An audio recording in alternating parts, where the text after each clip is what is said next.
Welcome to Stenton, the home of James Logan.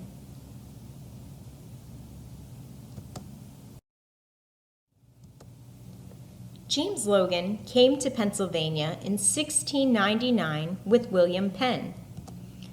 James Logan was Penn's agent and secretary, but he also had many other jobs. He was a leader in Pennsylvania.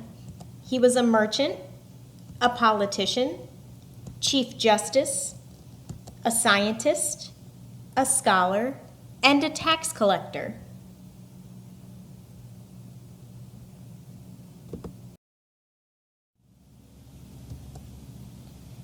James Logan had Stenton built when he was 56 years old. Construction of Stenton started in 1723 and was completed in 1730. His property was originally 500 acres, and he used that land for many different purposes. He wanted to retire there, live with his family, do his business, and entertain guests. The land was also used for farming.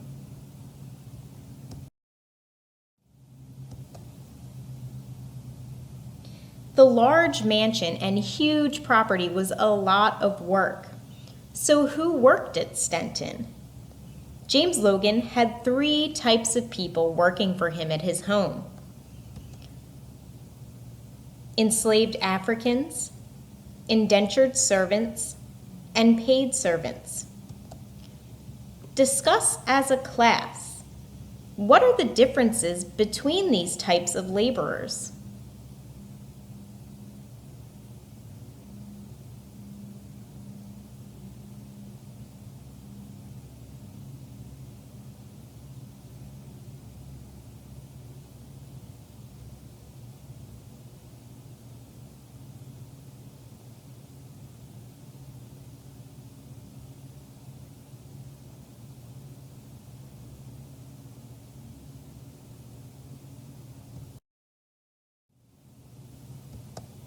Let's talk about the Logan family.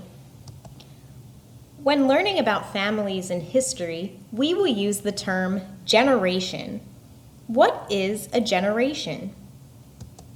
A generation is people of the same age group. This image is a family tree. It lists the members of a family. All of your great-grandparents are one generation. All of your grandparents are a second generation. Your parents are a third generation, and you are a fourth generation.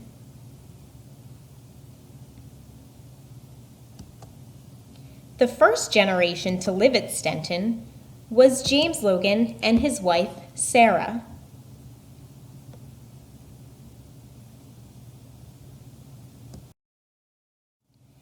James and Sarah had 4 children that lived to adulthood. These children are the second generation to live at Stenton. Sarah, or Sally Logan, William, who would take over Stenton in 1751 after his father died, Hannah Logan, and James Logan.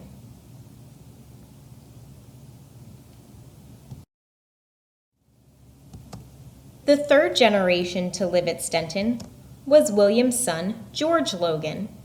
George married Deborah Norris in 1781, and then they moved into Stenton. George was a doctor and an agricultural scientist, and his wife, Deborah, wrote many diaries about what it was like to live at Stenton.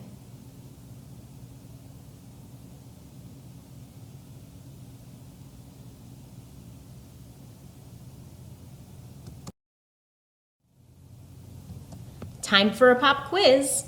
What type of source is Deborah's diary? Raise your hand if you think you know the answer.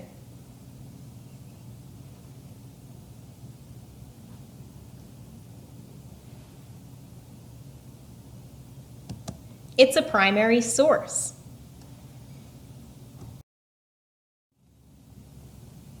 The Logans do not live at Stenton today. It is now a museum. 6 generations of the Logan family lived at Stenton, and in 1899 they sold it to the National Society of the Colonial Dames of America in the Commonwealth of Pennsylvania, or NSCDA-PA for short. This is a women's organization, and their mission was to preserve and maintain Stenton as a historic object lesson. The property was purchased by the city of Philadelphia, and the house has been preserved. But a lot has changed over the years.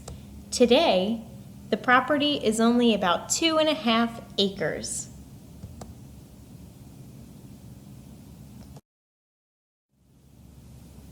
Time to reflect. A lot has changed since 1730 when Stenton was built. Can you name 2 of those changes?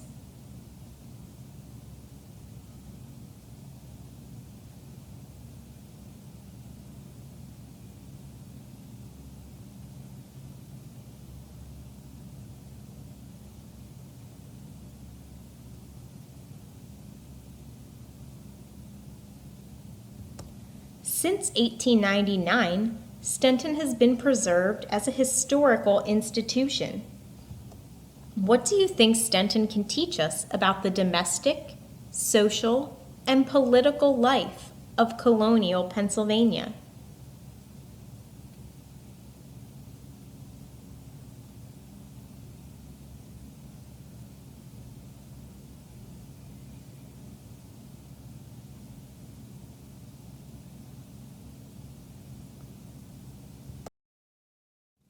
You will get to see a lot on your field trip, but there's never time to see everything.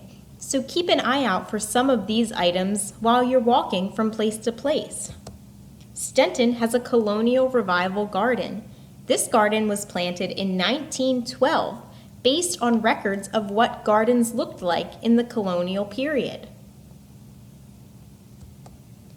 There's a log house on the property that was not built there. It was built on 16th and Race Street, and the colonial dames raised money to move it to Stenton on a truck. Next to the house, there is a lovely meadow with tall grass and pretty flowers, a perfect hiding place for wildlife. And in the meadow, look for the James Logan Memorial. This may look like a gravestone, but it's not. James Logan is not buried at Stenton. He is buried at Arch Street Meeting House.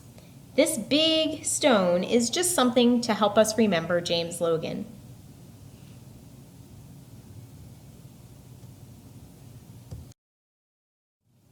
Are you ready to visit Stenton? Raise your hand if you've ever been to a museum.